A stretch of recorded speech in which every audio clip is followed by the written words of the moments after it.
Muy bien. Bueno, un villancico es una canción navideña. Inicialmente los villancicos eran música popular y luego con la cristianización del mundo europeo y latino, los villancicos, digamos, fueron influenciados por todo el tiempo de la época de la Navidad, y es ancestral ya tener canciones que son en forma de poema. Esa es la diferencia del villancico, que es como una forma de poema que es repetitivo y que te trae no versos sino prosa, y por eso los niños lo aprenden tan fácil.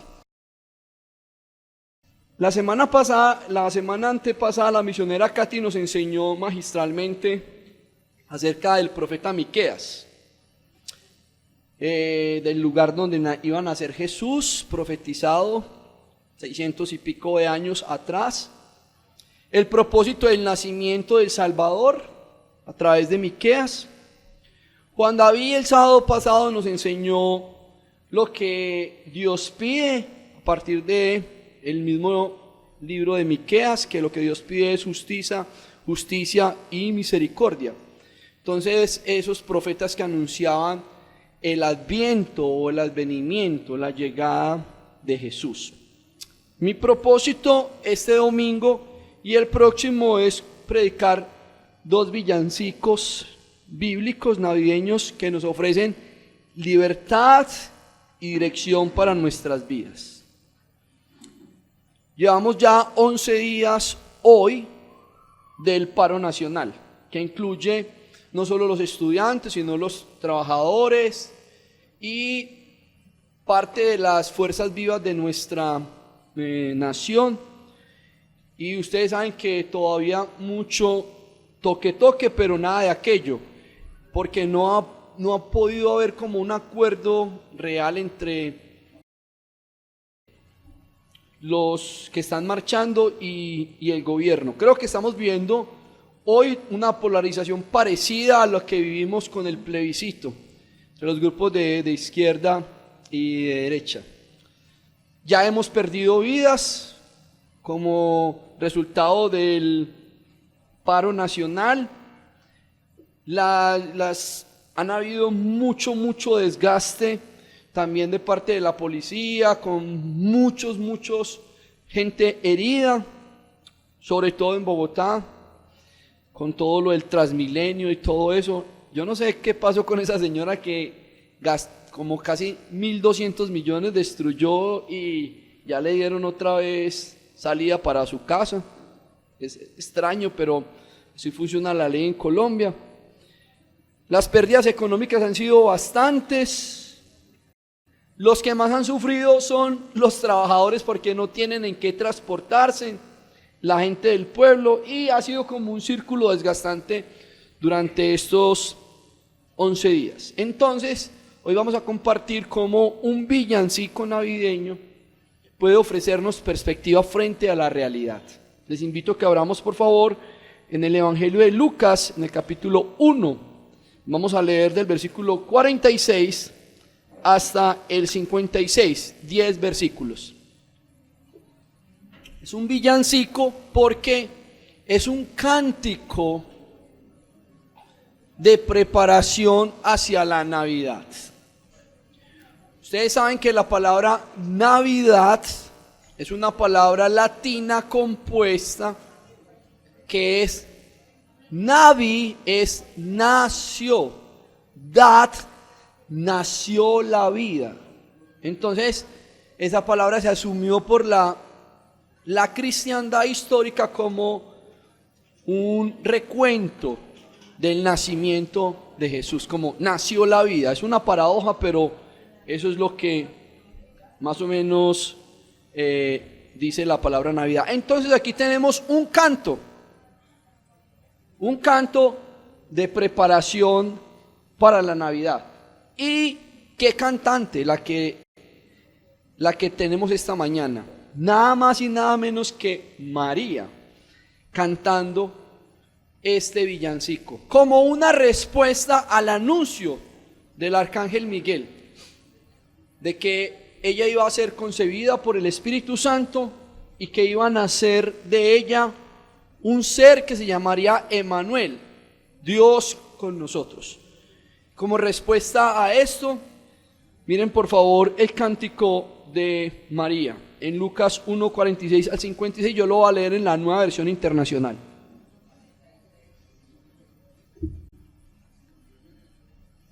En el nombre del Padre, del Hijo y del Espíritu Santo. Entonces dijo María: mi alma glorifica al Señor, y mi espíritu se regocija en Dios, mi Salvador, porque se ha dignado fijarse en su humilde sierva. Desde ahora me llamarán dichosa todas las generaciones, porque el Poderoso ha hecho grandes cosas sobre mí. Santo es su nombre. De generación en generación se extiende su misericordia a los que le temen. Hizo proezas con su brazo, desbarató las intrigas de los soberbios. De sus tronos derrocó a los poderosos, mientras que ha exaltado a los humildes. A los hambrientos los colmó de bienes, y a los ricos los despidió con las manos vacías. Acudió en ayuda de su siervo Israel, y cumpliendo sus promesas a nuestros padres, mostró su misericordia a Abraham y a su descendencia para siempre. 56. María se quedó con Elizabeth unos 3 meses y luego regresó a su casa. Señor, nuevamente queremos pedir que a través de este canto podemos escuchar hoy una canción que nos libera a nosotros, que libera nuestro pueblo y que nos muestra la alternativa tuya, Señor, en medio de nuestra realidad, para que podamos experimentar la libertad de Jesucristo y proclamar la libertad de Jesucristo, para la gloria de tu nombre. Amén. El título es Un villancico liberador. ¿Por qué liberador? Porque ustedes miren lo que expresa este villancico, o sea, esta canción navideña. Entonces, ¿qué es lo que expresa María con este canto? En el versículo 46, María dijo: mi alma glorifica al Señor. 47. Y mi espíritu se regocija en Dios, mi Salvador. Dios como Salvador. ¿Qué produce el Salvador? ¿Qué produce la presencia de Jesús y del Salvador en la vida de María? Pues miren lo que ella está diciendo en el versículo 46. Mi alma glorifica al Señor. ¿Y qué es lo que nos está diciendo esa expresión? Mi alma. María está diciendo frente a la visitación del arcángel que ha venido para darle las buenas nuevas de salvación y decir que ella ahora es el nuevo tabernáculo en el que Dios se va a hacer presente en la humanidad. Ella expresa, irrumpe en adoración, en alabanza, diciendo: mi alma glorifica al Señor. Entonces la presencia del Salvador en la vida de María hace que ella exprese un cántico que glorifica al Señor desde el alma. Es decir, María está satisfecha, María está completa por lo que Dios ha dicho. Y ella se ha comprometido con lo que Dios ha dicho. Su respuesta frente al ángel es: hágase en mí conforme a tu palabra. Entonces, un alma que glorifica a Dios, como estudiamos en una de las afirmaciones de la Reforma, es un alma que está satisfecha, que está plena, que está feliz con el Señor. La presencia del Salvador en la vida de María produce glorificar al Señor, un alma que rebosa de gozo, de alabanza, de alegría. Pero no solamente su alma. Miren lo que produce la presencia del Salvador en la vida de María en el versículo 47. Y mi espíritu se regocija en Dios, mi Salvador. No solamente su alma está llena de gozo que glorifica al Señor, sino que el espíritu de ella también está no solamente llena de gozo, sino llena de regocijo.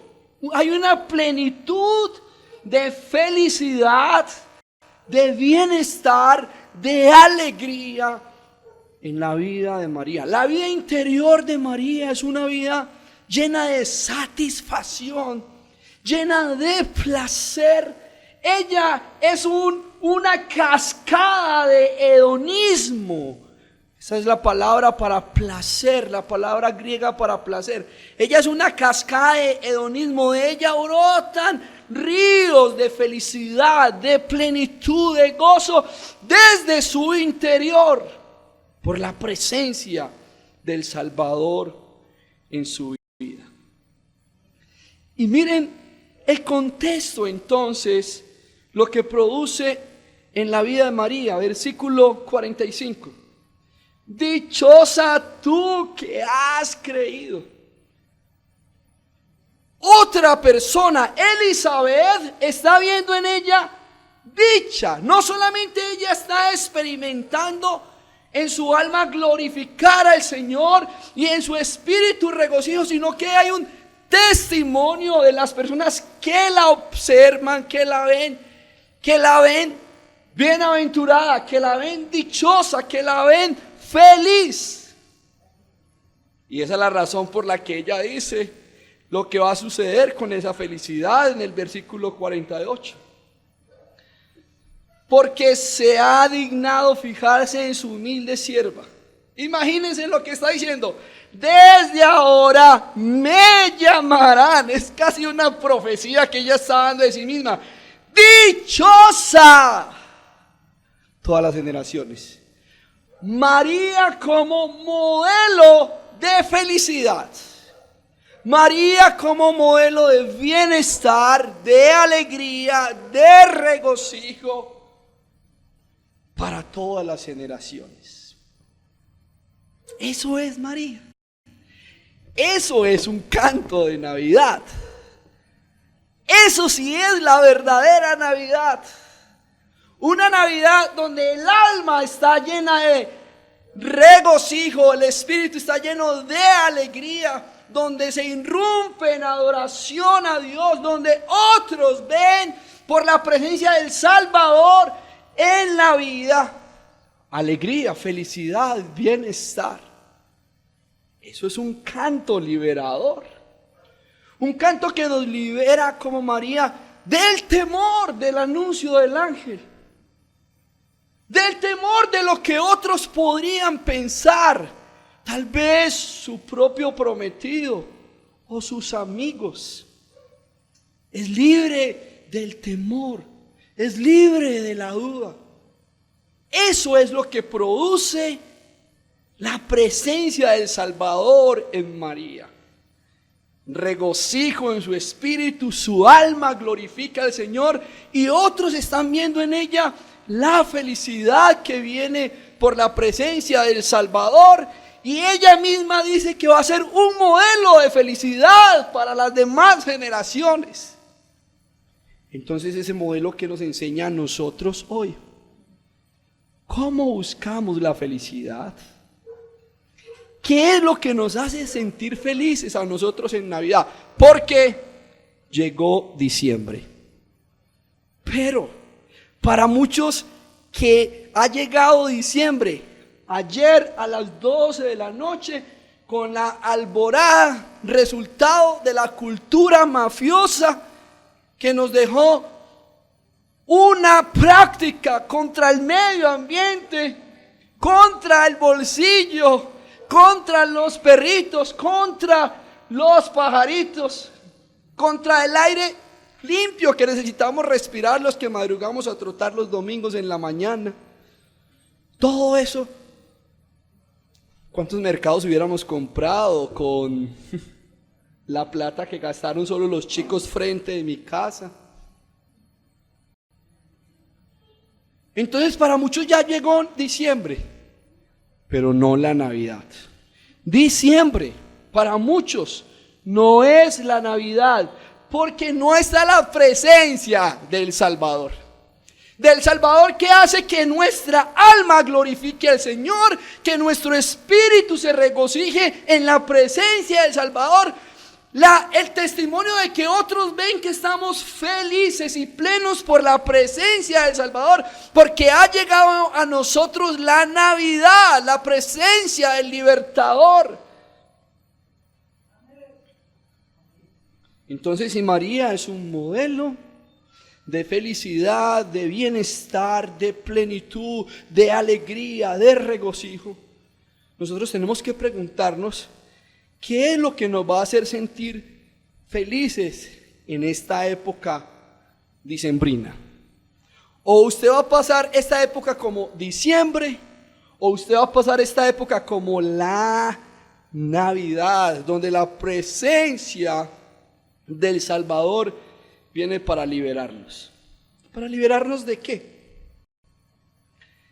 Bueno, antes de decir para liberarnos de qué, tenemos que pensar en María. ¿Y por qué ella está tan feliz si ella era pobre? ¿Por qué ella está tan feliz si era una campesina? ¿Por qué ella está tan feliz si es humilde? ¿Por qué ella está tan feliz? Porque en esa cultura las mujeres solo tenían 2 vestidos. Uno para del lunes a viernes, con ese vestidito toda la semana, y el otro vestidito para ir a la sinagoga. Entonces solamente tenían 2 vestidos. Y cuando Jesús dice, también eso en los evangelios, el que tenga 2, regale uno.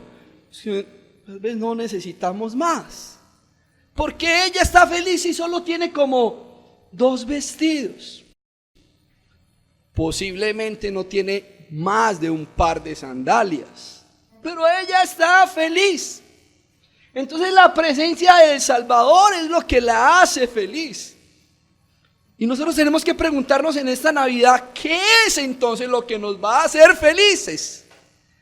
¿La presencia del Salvador o el consumismo que nos ofrece diciembre, no la Navidad? Entonces los que no vamos a tener para comprar en esta Navidad, no tenemos derecho, según esa cultura, a experimentar bienestar y felicidad. Diciembre, que es una época para el materialismo, donde alimentamos todo el movimiento del capitalismo.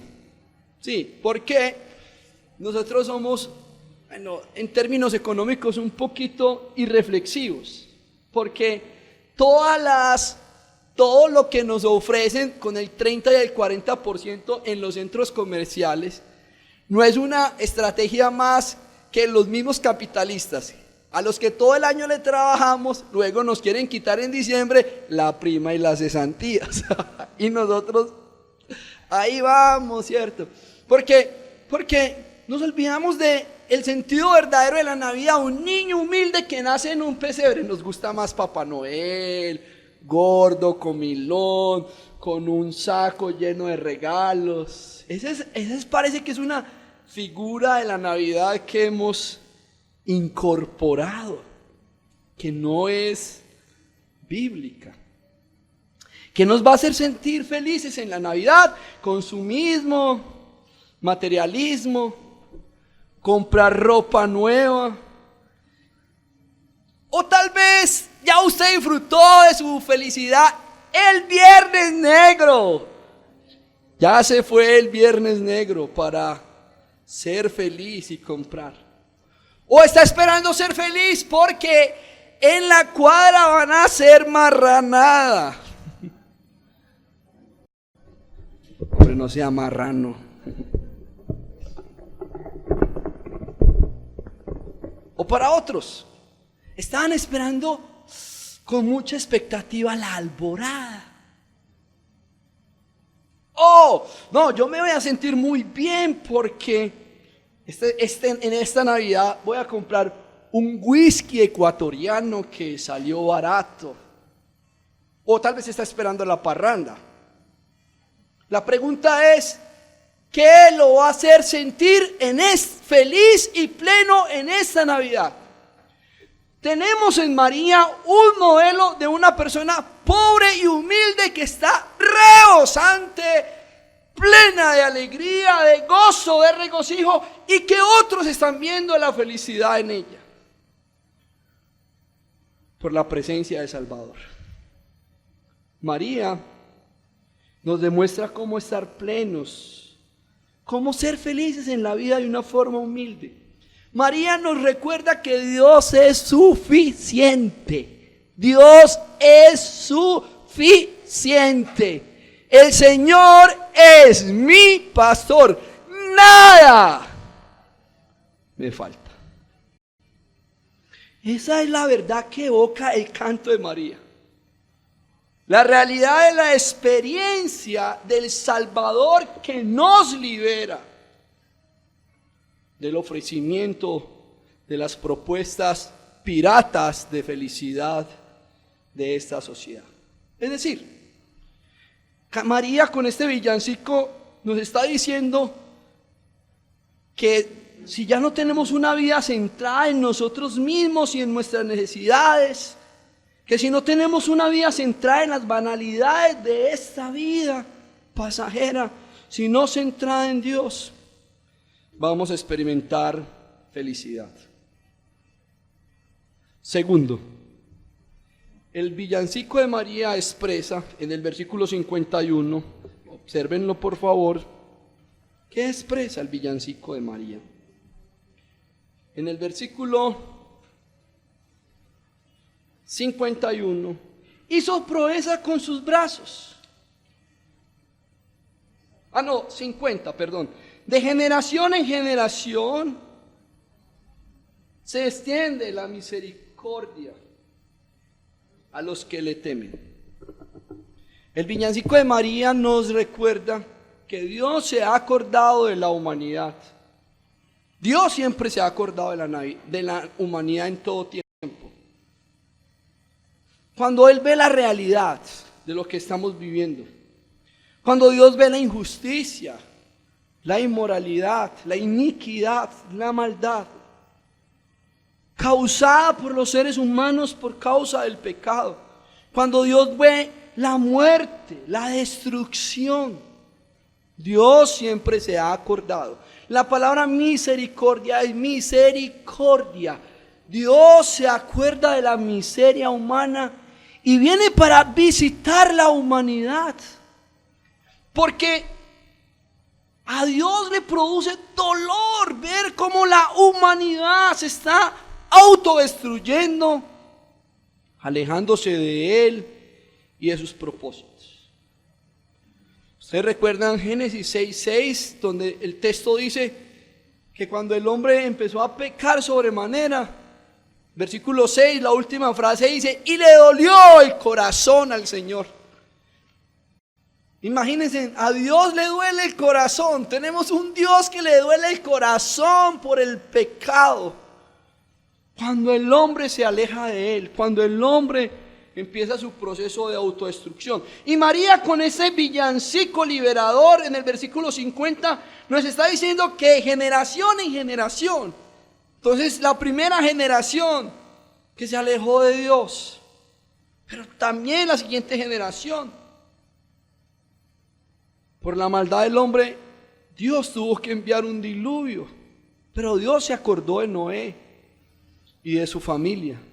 En la siguiente generación, Cuando el pueblo estaba esclavo en la opresión en Egipto, Dios se acordó de esa generación y envió a Moisés para liberar a su pueblo de la opresión. En medio de la injusticia y la maldad en el siglo VII, donde había un problema de iniquidad y de inmoralidad, Dios se acordó de esa generación y llamó a Isaías en el capítulo 6 y lo envió como profeta para liberar al pueblo de la idolatría, la injusticia, el pecado, y para liberarlo de la cautividad. Este mismo Isaías, en el capítulo 52, versículo 6, profetizó como fin de la cautividad este majestuoso texto mesiánico. En Isaías 52, 6 dice: por tanto, mi pueblo sabrá mi nombre por esta causa en aquel día. Yo mismo que hablo, he aquí estaré presente. Imagínense en lo que Dios está diciendo 650 años antes del Salvador. Yo mismo que hablo. El Dios que ha hablado por medio de los profetas, el Dios que ha estado con Israel, un día yo voy a estar presente. Y se cumple en la promesa que el mismo Isaías dio en 7:14 de que una virgen, esta que está cantando aquí, concebiría y daría un hijo, que llamaríamos su nombre Emmanuel, que traducido es Dios con nosotros. Entonces Dios sí se ha acordado de la humanidad. En la época de Herodes, un rey perverso, en la época de Anás y Caifás, donde la espiritualidad judía estaba por el piso, donde la ética y la moralidad estaba por el piso, Dios se acordó de esa generación y entonces envió a su Hijo. Eso es lo que María nos está cantando aquí en el versículo 50. De generación en generación extiende su misericordia para los que le temen. Y Dios entonces nos envió a su propio Hijo. Vino a hacer presencia en medio de la humanidad en la persona de su Hijo. Dios ha tenido misericordia de la humanidad y por eso siempre ha dejado mensajeros en la historia. Ahora, hoy, en este momento histórico de Colombia, también hay unos mensajeros que Dios ha dejado. Dios ha dejado la iglesia como mensajera de su palabra. Nosotros tenemos la responsabilidad hoy, en este momento histórico y social, de cumplir el papel profético, señalando la necesidad de que la gente vuelva a Dios, a su palabra, recordándole a la gente que va a haber un juicio y que si la gente no se encuentra con Jesucristo, se van a perder. Aunque a nosotros no nos gusta mucho la teología del juicio, porque ya no es popular, sí quiero recordarles que un día usted y yo vamos a estar delante de Dios para dar cuenta de lo que hicimos en el cuerpo, sea bueno o sea malo. Y esa teología del juicio nos debería de ayudar a vivir una vida de piedad y ética mucho mejor, una vida cristiana más comprometida, de manera que estemos conscientes que Dios nos ve aunque nosotros no le veamos a Él. Dios nos ve aunque nosotros no le veamos a Él. Y gracias a Dios por no poder ver a Dios, porque si no, moriríamos por su santidad.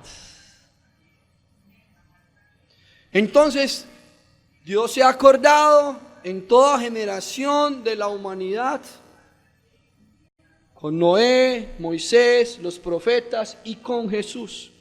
Y ahora a nosotros en este momento histórico, San Pablo nos recuerda en 2 Corintios 5, 19 al 20, que Dios estaba en Cristo reconciliando consigo al mundo, no tomando en cuenta a los hombres los pecados, y nos encargó a nosotros, a la iglesia, las palabras de reconciliación.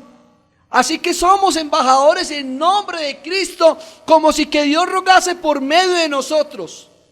Os rogamos en nombre de Cristo, reconciliados con Dios. Entonces nosotros tenemos una función también como mensajeros de Dios. Ser embajadores, ministros de reconciliación, para que la gente se reconcilie con Dios, para que la gente se reconcilie consigo mismo. Usted y yo somos agentes de reconciliación. Y eso debe iniciar en nuestra propia familia, en nuestros contextos de vida cristiana. Ese villancico es un villancico liberador que nos invita a ser agentes y embajadores de reconciliación. El villancico liberador de María expresa en el versículo 55, nótenlo por favor. Acudió en ayuda de su siervo Israel y cumpliendo su promesa a nuestros padres, mostró su misericordia a Abraham y a su descendencia para siempre. Nos recuerda este villancico liberador que Dios siempre cumple sus promesas. Dios habló a los padres, a Abraham y a su descendencia. ¿Qué les dijo Dios? A Abraham y a su descendencia. Génesis 2:2. Le dijo Dios a Abraham: haré de ti una nación grande, te bendeciré, engrandeceré tu nombre y serás una bendición. Bendeciré a los que te bendijeren y a los que te maldijeren maldeciré, y serán benditas en ti todas las familias de la tierra. Dios llamó a Abraham para bendecir todas las familias de la tierra. Génesis 18:18. Habiendo de ser Abraham una nación grande y fuerte, y habiendo de ser benditas en él todas las naciones de la tierra.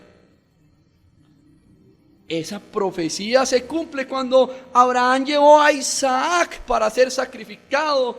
En Génesis 22:17, mire lo que Dios le dice a Abraham: de cierto te bendeciré y multiplicaré tu descendencia como las estrellas del cielo y como la arena que está a la orilla del mar, y tu descendencia poseerá la puerta de los enemigos. 18.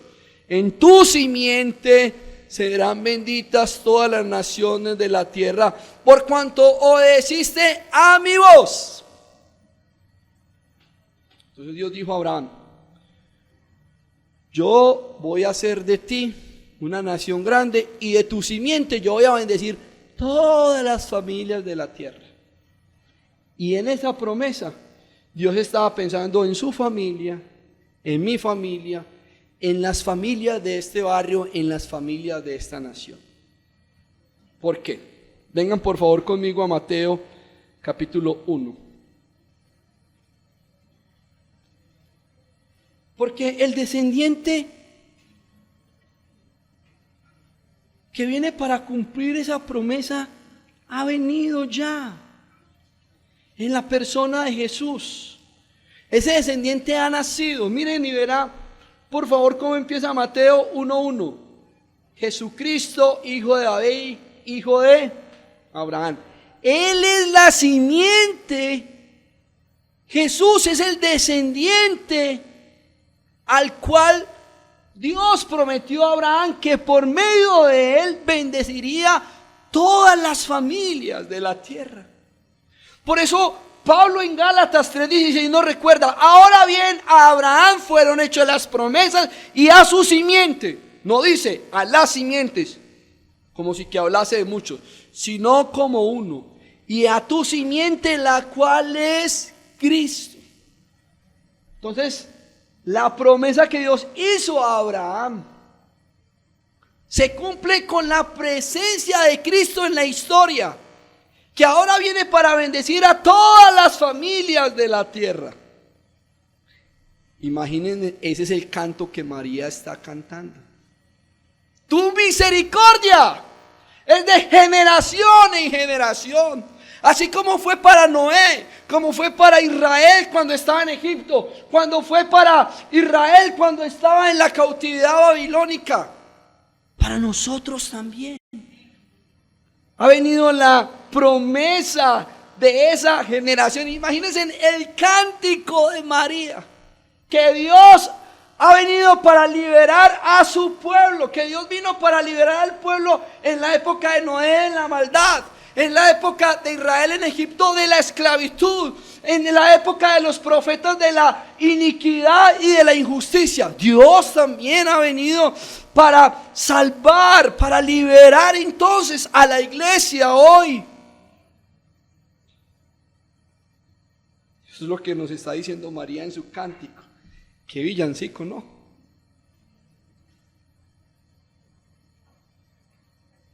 De generación en generación se extiende su misericordia a los que le temen.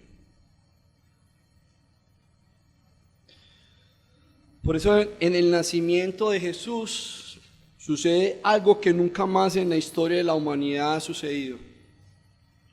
Los ángeles se unen con los seres humanos. No hay otra narración en toda la Biblia donde los ángeles están cantando con los seres humanos. Y están diciendo los ángeles: gloria a Dios en las alturas y en la tierra paz. Eso es lo que ha venido a traernos el Salvador, la paz y la buena voluntad de Dios para con los hombres. Eso es lo que ha venido a traernos el Salvador. Eso es lo que está produciendo la presencia del libertador, del Salvador en la vida de María. Paz. Y por eso ella está glorificando a Dios en las alturas. Este villancico de María es un llamado a ser libres de la violencia, porque eso viene a traernos el Salvador. Libertad de la violencia, libertad de la avaricia, libertad de la polarización ideológica, libertad de la religión, para ponernos en relación con Dios. Este villancico de liberación está mostrando a Dios como un Salvador que satisface el alma, que produce regocijo en el espíritu cuando oímos a Dios y cuando obedecemos su palabra. Este villancico de liberación está mostrando a Dios como uno que tiene misericordia, que cumple sus promesas. Este villancico de liberación nos quiere mostrar que Dios ha venido a nuestro encuentro. Si ustedes no salieron a la marcha, nos invita a seguir marchando. Así terminen las marchas en una semana o lo que sea. Marchando como discípulos de Jesús, siguiendo el ejemplo de Jesús, como reconciliadores y pacificadores entre Dios y los hombres, entre los hombres y los hombres. Este villancico liberador nos quiere mostrar que en esta Navidad deberíamos de proclamar el evangelio de las buenas noticias que pueden liberar a los colombianos y tagüiseños, a los paisas, del egoísmo, de la banalidad, de la violencia, de la avaricia, de las contiendas. El jueves no había iniciado la Navidad y en la primera plana de la prensa nos mostraron los primeros quemados. Estamos quemando la plata en pólvora, haciendo ruido, dañando el medio ambiente. ¿Cuánto podríamos hacer con eso? Ese villancico liberador nos quiere liberar del egoísmo, de la avaricia. Este villancico nos invita como iglesia a proclamar a Cristo como libertador y la única alternativa de paz verdadera, de amor verdadero, de justicia verdadera. No va a haber un cambio, no va a haber una transformación en nuestro país si el reino de Dios no viene al corazón de los colombianos, porque si el reino de Dios viene, como dice Pablo, va a traer amor, justicia y paz a nuestra nación. si nuestros corazones no son desarmados por la presencia del Salvador que es libertador, todo esfuerzo humano será frustrado. El villancico liberador de María expresa en la segunda parte, en la primera, las acciones de Dios. Miren por favor en el versículo 51. ¿Cuáles son las acciones de Dios? Hizo proezas con su brazo, desbarató las intrigas de los soberbios. Este villancico es una invitación a la transformación ideológica, es un llamado al arrepentimiento. Hoy es el texto. Hizo proezas con su brazo el Señor, esparció a los soberbios en el pensamiento. Es un llamado a cambiar nuestra forma de pensar, es un llamado al arrepentimiento. María nos está invitando al arrepentimiento, a la conversión, a cambiar nuestra forma de vivir, porque nos hemos tragado de la sociedad y de la cultura la propuesta de felicidad que ha fracasado. Y María nos está ofreciendo otra propuesta de felicidad con la presencia del Salvador y el Libertador en la vida. Entonces, este villancico de María es liberador porque quiere liberarnos de nuestra forma vana de pensar. Las marchas se van a acabar, pero nosotros estamos dispuestos y llamados a seguir marchando sin cesar en el camino del arrepentimiento, de la conversión, de volver a sentir el abrazo del Padre, de volver a casa. Ese es el mensaje principal de Jesús en los evangelios. Ese es el mensaje que no queremos escuchar hoy, porque queremos un Jesús que satisfaga nuestros deseos carnales, pero el mensaje principal de Jesús en los evangelios es: arrepiéntanse. Cambien su manera de pensar, porque el reino de Dios ha llegado. Hay otra forma de vivir. Es una invitación, un cambio de mentalidad. ¿Cómo concebimos la vida? ¿Cómo concebimos la historia? ¿Cómo vemos nuestro futuro? Es un cambio radical. Eso es lo que nos está cantando María con este villancico. Ya que el reino de Dios ha venido. Y el reino de Dios es más que comida y bebida, nos recuerda Pablo. El reino de Dios es justicia, paz, gozo en el Espíritu Santo. Este cántico de María, este villancico, es una invitación al arrepentimiento. ¿Cómo vamos a vivir esta Navidad? Como diciembre. Llegó diciembre, es el mes de la parranda. Así. O es el mes en la que vamos a experimentar la presencia del Salvador, que nos invita a ver la vida diferente. Nos invita a vernos a nosotros diferente. Que nos invita a ver, como nos decían los hermanos venezolanos ahorita, en la hora del tinto, que estamos mal como sociedad. Estamos mal como sociedad. Muchas de las niñas que toda la noche se la pasaron rumbeando, bailando reggaetón frente de mi casa ayer, no cumplían los 20 años. Y estaban bailando reggaetón, tomando whisky, alcohol, consumiendo drogas. Qué pena lo que voy a decir, pero aún debajo de las escalas de nuestra casa, la señora que vivía ahí encontró a veces condones. ¿Dónde están los papás de esos niños, de esas niñas? Yo identifico uno para ponerles un ejemplo. Es el niño que más se ríe en el barrio, de forma así, Es el niño que más bulla hace en el barrio. Y hace 15 años lo conozco. Nunca yo lo he visto con su papá. Nunca lo he visto con su mamá. ¿Por qué se ríe tan duro? ¿Por qué grita tanto? Piense, solo piense. Estamos mal. Entonces podemos salir a la marcha. Y podemos llegar a tener un gobierno tal vez como el de Dinamarca, donde no hay tanta guerra y todo eso. Sí, como los países europeos, donde la gente está disfrutando de bienestar, pueden pasear y estudiar. Eso es lo que estamos peleando. ¿Y qué están viviendo los europeos? El ateísmo. Es que el diablo también quiere eso. Que estemos muy tranquilos económicamente, que estemos muy bien, pero sin Dios. Sin Dios, que Dios no esté presente.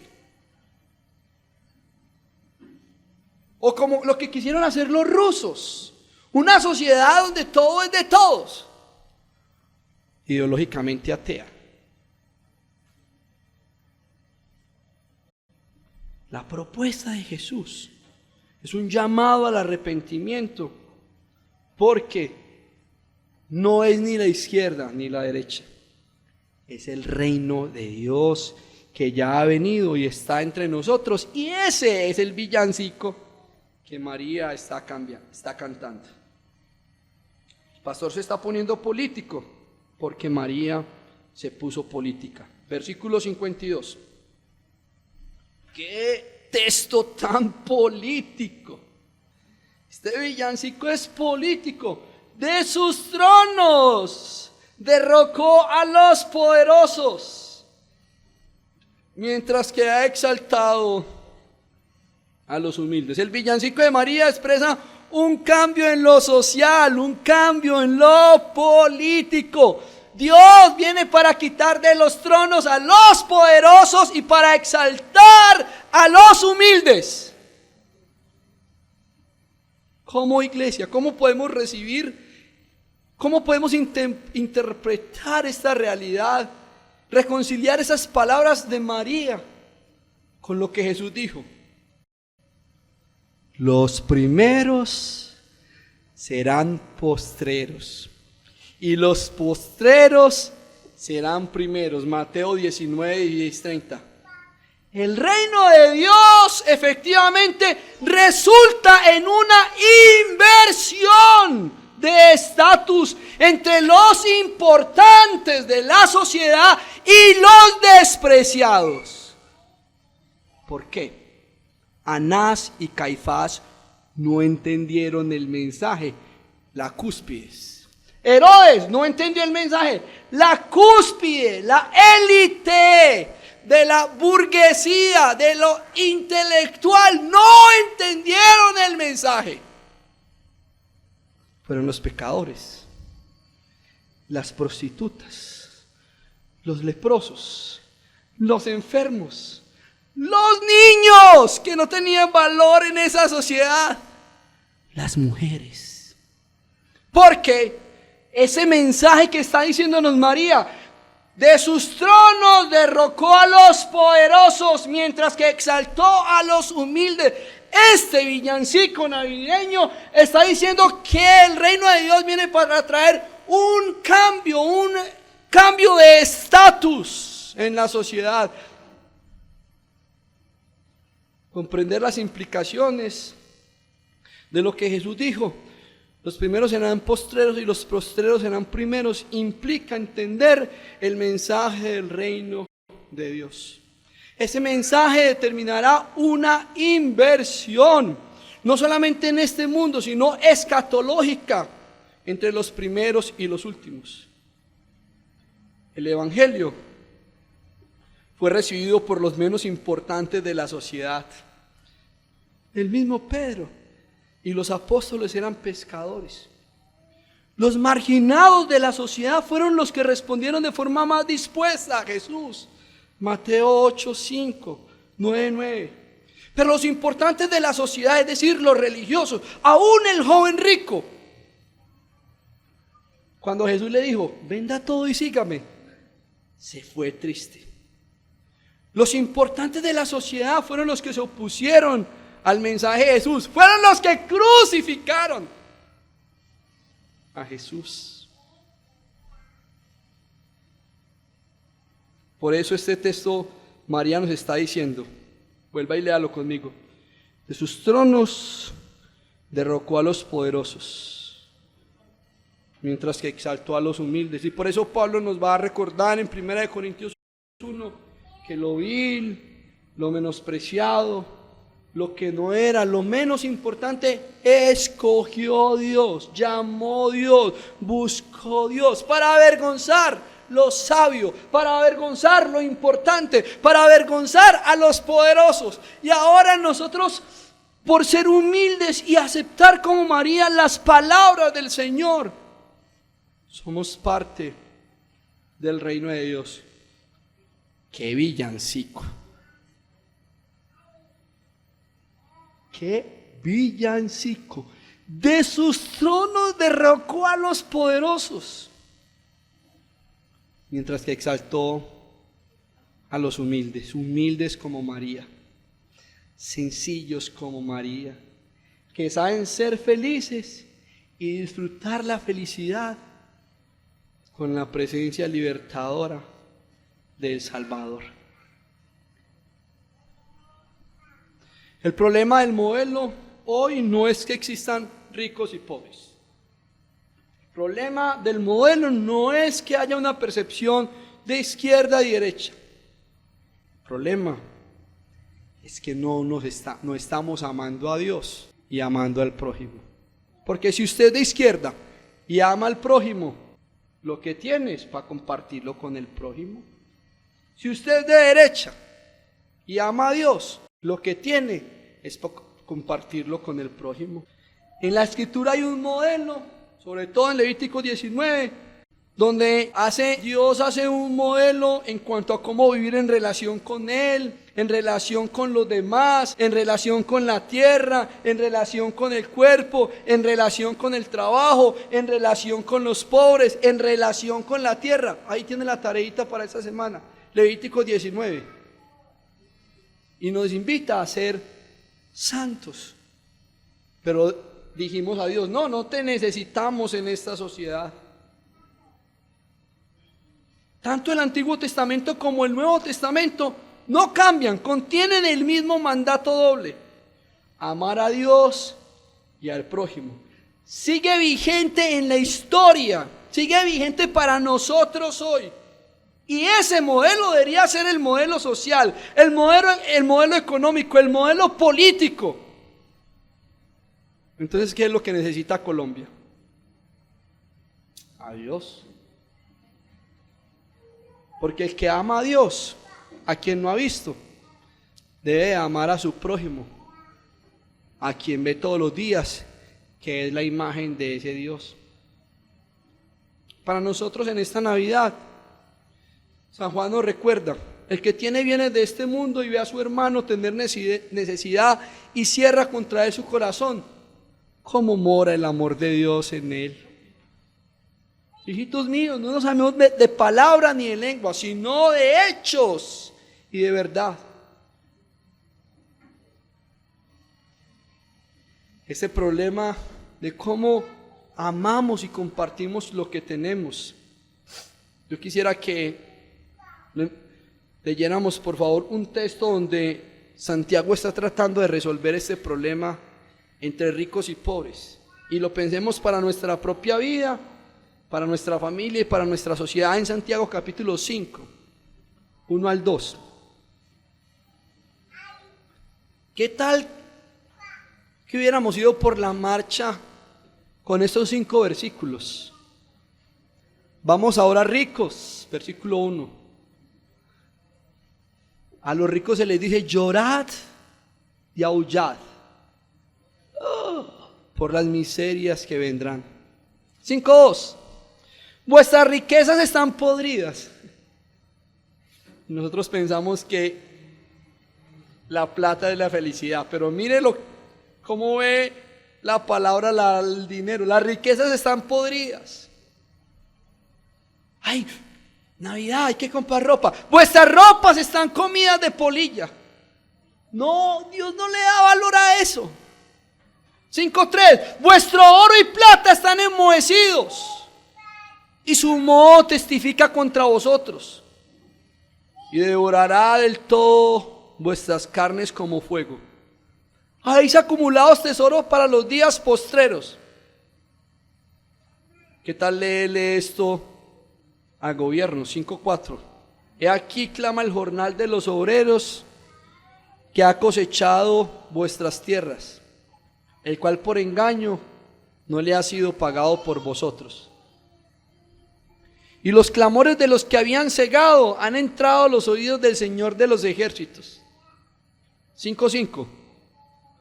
Habéis vivido en deleite sobre la tierra. Habéis vivido en deleite sobre la tierra y sido disolutos. Escuchen la advertencia, por favor. Habéis engordado vuestros corazones como en el día de la matanza. Esto es serio.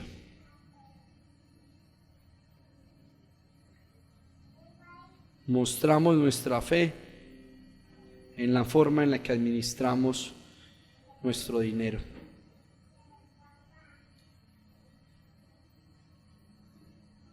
La religión es fácil, venir a la iglesia es fácil, leer la Biblia es fácil, pero el llamado es amar.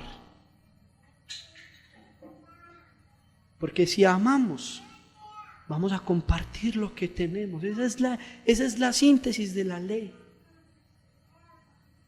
¿Qué tal si los gobernantes colombianos vivieran el modelo de Jesús, que el mayor es el que sirve? Y no se vieran como los políticos que gastan el dinero y son corruptos, sino como servidores públicos. Ahora, ¿dónde deben de ver eso? La sociedad. La iglesia debe encarnar el modelo de Jesús. Jesús, Dios se hizo hombre, y como hombre se hizo siervo, y como siervo lavó nuestros pies. ¿Qué nos dice si usted y yo creemos esa verdad de la encarnación a nosotros? Vengan por favor un momentico, Filipenses capítulo 2. En suma, la vida cristiana. Ese texto en suma es la vida cristiana. Filipenses 2:5. Usted es cristiano si asume ese versículo. Porque hay muchos evangélicos que no son cristianos. 2:5.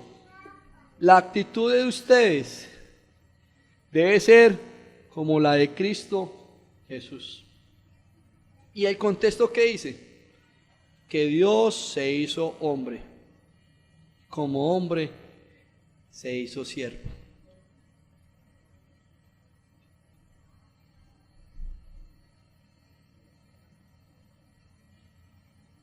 ¿Qué tanto corazón y actitud de servicio tenemos? ¿O nos gusta solo venir a los servicios para que nos sirvan? ¿Cuánta actitud de servicio tenemos?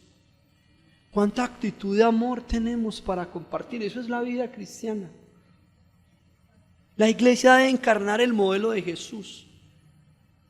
Cuando los cristianos en Colombia entendamos y estemos dispuestos a vivir las implicaciones de la vida cristiana, podremos cantar entonces como nos enseñó Rafael Núñez. Cesó la horrible noche. La libertad sublime derrama las auroras de su invencible luz.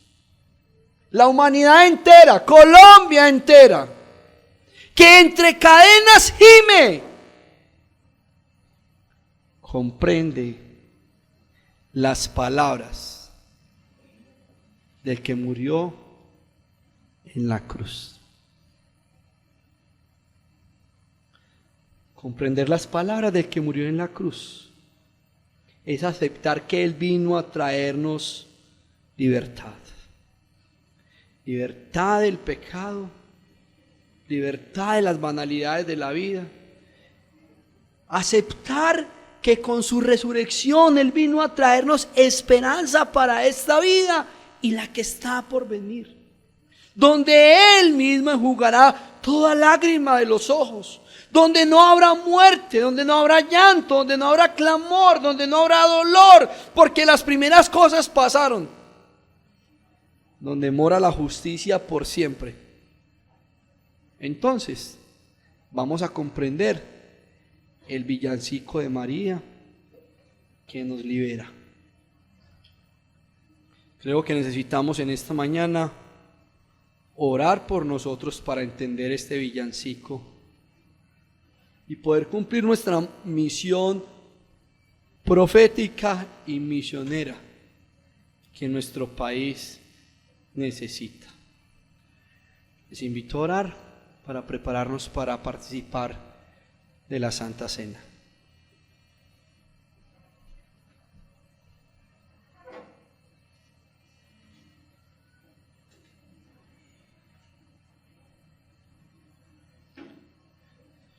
Si se humillare mi pueblo, sobre el cual mi nombre es invocado, y oraren, y buscaren mi rostro, y se convirtieren de sus malos caminos, entonces, dice el Señor, yo oiré de los cielos, perdonaré sus pecados, y sanaré su tierra. Ahora están abiertos mis ojos y atentos mis oídos a la oración que se hace en este lugar.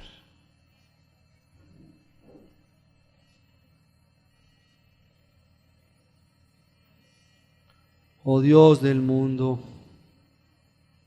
Dios de la vida, luz del mundo, bajaste a la oscuridad. Mis ojos abriste, puedo ver. Mi corazón se asombra ante tu hermosura. Porque al mundo que creaste, humilde viniste por amor. Por eso en esta mañana venimos a encontrarnos contigo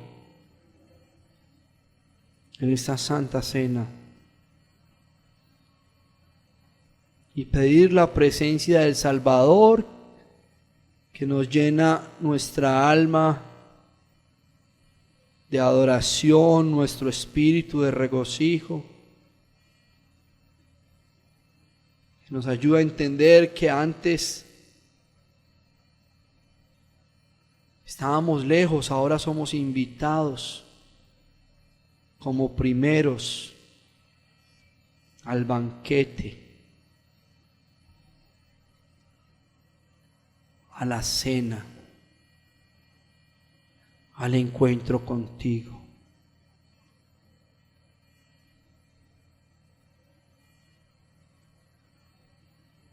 Perdona nuestros pecados. Perdona nuestra falta de identidad para conocer quiénes somos como iglesia, como cristianos. Libéranos de nuestra religiosidad y enséñanos a amar como tú nos has amado y te has entregado por nosotros.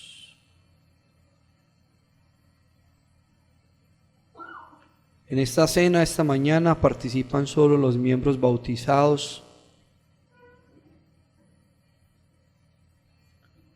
porque es un espacio para la comunión con el Señor y para la comunión como cuerpo de Cristo. y una invitación y un desafío para los demás al compromiso con Cristo en el bautismo en el cual morimos con Él y morimos a seguir dirigiendo nuestra vida con nuestros propios pensamientos, con nuestras propias formas, y resucitamos para vivir como resucitados en un mundo de muertos espirituales. Así dice el Señor: he aquí yo estoy a la puerta y llamo. Si alguno escucha mi voz, entraré, cenaré con él y él conmigo. Señor, ofrecemos esta cena en esta mañana y nuestro encuentro contigo en la cena para pedir perdón por nuestros pecados personales, familiares, y como colombianos, como te hemos dado la espalda a ti y a tu palabra. Y rogamos, Padre, que venga tu reino a nuestra nación, para que alumbre la luz de Jesucristo, para que la paz, la justicia y el amor de Jesucristo inunden los corazones de nuestra patria.